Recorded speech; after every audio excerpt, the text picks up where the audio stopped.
Hello guys, meron pa lang stray dogs guys. Lagi yan siya dito sa bahay. Pumunta pag nagugutom yan siya. So ngayon guys, ito na lang yung natira sa kanin namin. Tapos mayroong konting isda tsaka sabaw. So ipapakain ko ito sa kanya guys. Kanina pa siya nag-abang. So ayun siya guys. So lagi yan siya dito guys kasi wala nang nag-aalaga dyan. Ay meron niyang may-ari dyan.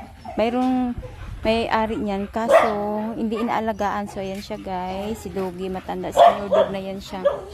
So papakainin ko yan siya guys. Ayan, lagyan ko ngayon ng tubig yung niya to.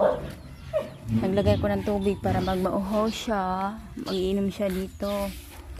Tapos dito ko lang yan siya sa labas pinapakain guys kasi may mga dogs ako doon sa sa loob. Makaawayin siya. So, ayan, konti lang yung kanin natin, Doggy, ha. Kasi, ito lang yung natirang kanin. Halika, dito ka, oh. Ayan siya. Dito, kain ka na. Sige, kain ka na. Ayan, guys, senior dog na yan siya, oh. Kawawa kasi. Matanda na siya, oh. Ayan, lagi yan siya dito sa bahay. Nanghihingi ng, pagkain. Umaga tsaka gabi. Ayan. Minsan pag pumunta ko doon sa tindahan, binibigyan ko siya ng biskwit kasi andun yan niya lagi may nakatambay sa tindahan. So ayan lang guys. Kain na ikaw, kain. Kawawa kasi pag hindi pinapakain.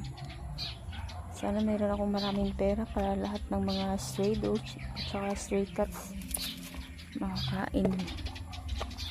Yan lang muna, Doggy, ha, kasi konti lang yung naubusan kasi kami ng guys, yung gaso, kaya yan hindi ako nakapagluto ng maraming kanin nakapagsain ng maraming kanin.